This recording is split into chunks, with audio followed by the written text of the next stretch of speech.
Hello, it's Scott Manley here, sitting on the runway in an Ares 3A, an otherwise stock aircraft with these fancy gauges, which you may remember from my video of the Steam Gauges mod. Now, I've come back to this because I want to show one of the new things that has been added. Oh yes, it's a proper heads-up display, which works in the cockpit. So you can now actually fly this around and get the full experience of flying an aircraft. So let's actually give this a go. I'm going to be absolutely terrible at this, no doubt, but let's see if it works. Actually, look, we probably want to turn off the brakes. So I'm just going to fly this with the joystick and pulling back very carefully. Whoa, there we go. Excellent! Whoa! Excellent. This feels good. So this, yeah, it's just standard part of the Steam Gauges mod, and you can see that on the left you have airspeed, on the right ladder you have altitude, and in the center ladder, of course, you have pitch, so you can tell whether you're pitching up or down or whatever. Let's go straight into a vertical climb here. Just get our altitude way up. And then level out, and let's roll out of this, because of course negative G's are bad. You know, we don't want to force our Kerbals to pitch down. That would cause their blood to rush to their very big heads. Might make them feel a little uncomfortable. Okay, so yeah, we also down at the bottom, of course, we have a compass. So let's actually pull this around now. Oh, and we have, from a separate mod, ground proximity warning system, which will tell us that we are heading towards the ground really quickly. Which can add a certain certain drama, let's say, to those plane flights when things don't quite go wrong. I was hoping to have like a whole bunch of videos showing me flying around my jetpack near an aircraft, but I had some problems in that things almost inevitably exploded. So you might see some video of that, but it won't actually be nearly as cool as I thought it could be. Let's try coming in for a landing here using this joystick. I have to say it's nice to have this big. Oh wow, I'm totally missing the run. I'm looking at the heads-up display and missing the runway. Okay, thrust down. Thrust down. Did I pull in my undercarriage? Can I tell if my undercarriage is in or not? 100. 100. Losing altitude. 50. 50. Okay. 40. 40. Okay, come on. Oh, using the rudder a little. 30. Using the rudder. 20. 20. Gotta level out, level out. Level out, level out, level out, level out. Hey, on the runway! Not bad, considering I had no idea. Not bad considering these things have absolutely terrible visibility. Actually, the way to do this, of course, is you double click on the windshield, right? And the problem is you gotta move this out the way, double click. Now you get a good view, then you can drag that back into the middle and you can actually get decent view, but because it lifts your head to an unnatural position, but you can actually see your instrumentation. Of course, that's not what we're going to do here. Anyway, let's come back to the vehicle assembly building. I've got some other things with this that I want to show you because I've just been mucking around. Really, there's so many awesome things in Kerbal Space Program, and sometimes I just feel like doing a video where I look at various mods and bits and pieces. And Steam Gauges I kind of like because it's just an informational thing. So yeah, there's some models that have been created of classic spaceships by Star Vision, also known as Eric from Canada.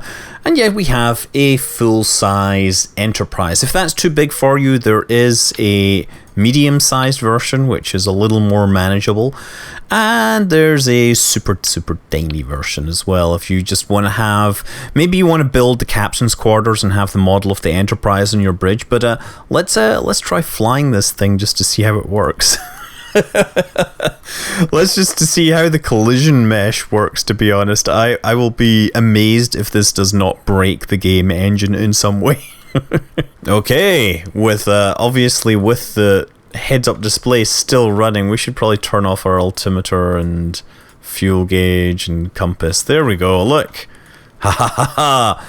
NCC 1701, the original, and this one uses electrical charge and xenon gas. Let's fire up the engines and see what happens. Whoa, look at that. Totally working. Da da da da da da da da. La la la da da da da da. Da da da da da da da da da da da. Wow, what is with that lighting effect? Is that the warp drive or something? If I throttle this back, does it just... No, it's just... I do not know what that lighting effect is all about. But let's get into space so we can see... Yes! Oh, this is doing like 7 kilometers per second in the atmosphere, so... Yeah, I think the re-entry effect doesn't quite know what to do at these velocities, but look, we can actually totally fly at like warp speed, more or less. Whoa! I don't know why it's showing us that... No, come on, just stay straight, darn it. There we go, we're in space. The final frontier. These are the voyages of the Starship Enterprise. So, let's fly towards the moon. Can we target that? Because we're really starting to pick up some speed here. We should probably try fly towards... Oh, dear, dear, dear, dear. This thing handles like it's like a 500 meter long spaceship. Who would have thought that, huh? So, yeah, this is... well, actually, does it have an IVA? No, it doesn't have an IVA. It just looks like the... What is going... Wow, we right-clicking on this has everything. Let's cut the power.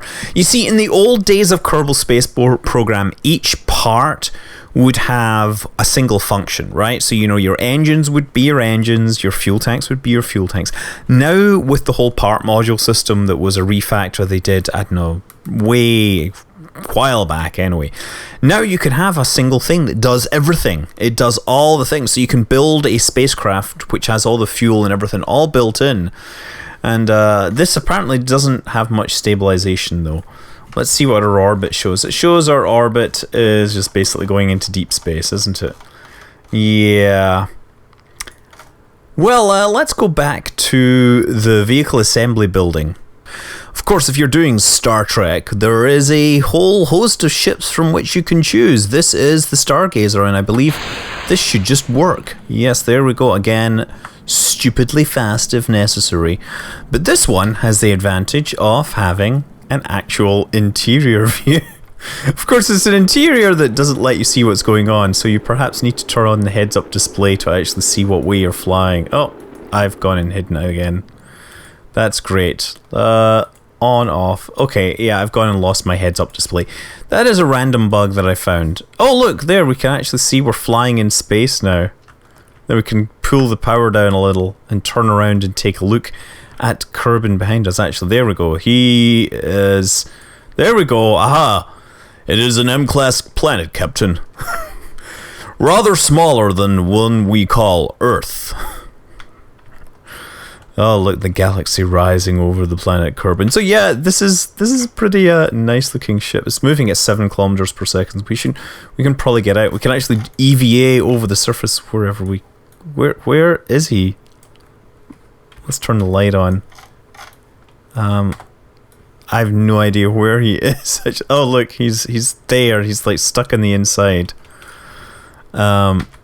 Let's try moving. Oh, there he goes. Yes. So now we can actually fly across the surface and pretend that we're, you know, doing first contact, you know, dealing with the Borg or whatever, right?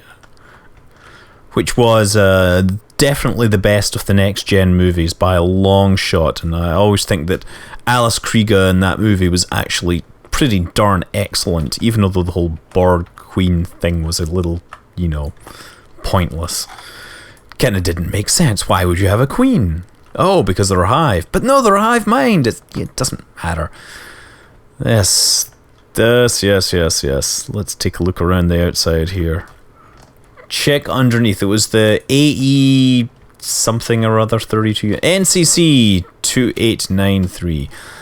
Yeah, so I believe Picard's first ship that he was captain of was the Stargazer, or maybe it was the first ship he served on. Honestly, I don't know. There are a bunch of Star Trek people right now saying, "Oh, come on, we all know." But I'm not enough of a Trek fan to actually know these nuances. I do know that it was covered in the Next Gen episode, The Battle, which is a season 1 episode. And it was Damon Bach who was the one who tried to contrive to do something. Okay. Oh, no. I thought that would put me inside, but apparently I'm back inside.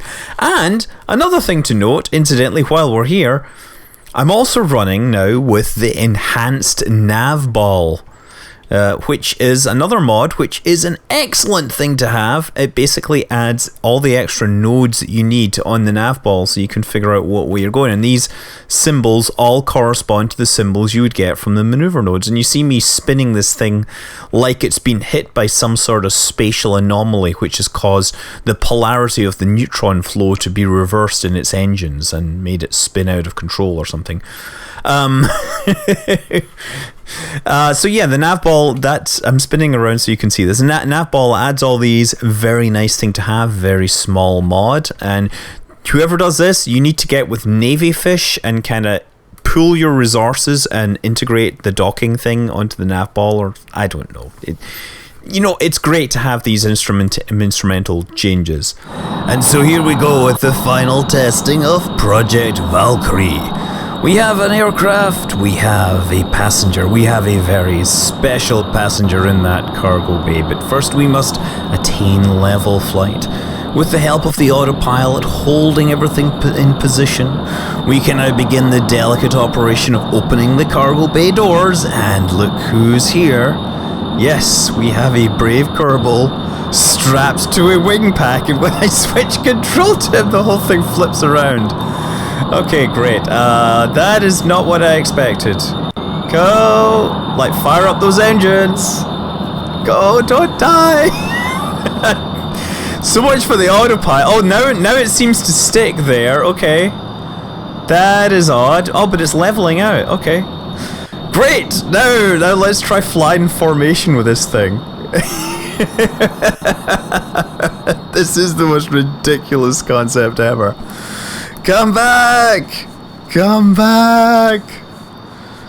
Get this flying through the air like a true pro. This, yes, Jebediah would be proud of this. Okay, now we get a targeting vector at least on this thing, so we can actually try and adjust our velocity and get it somewhat close. Now we're going to start closing range on it.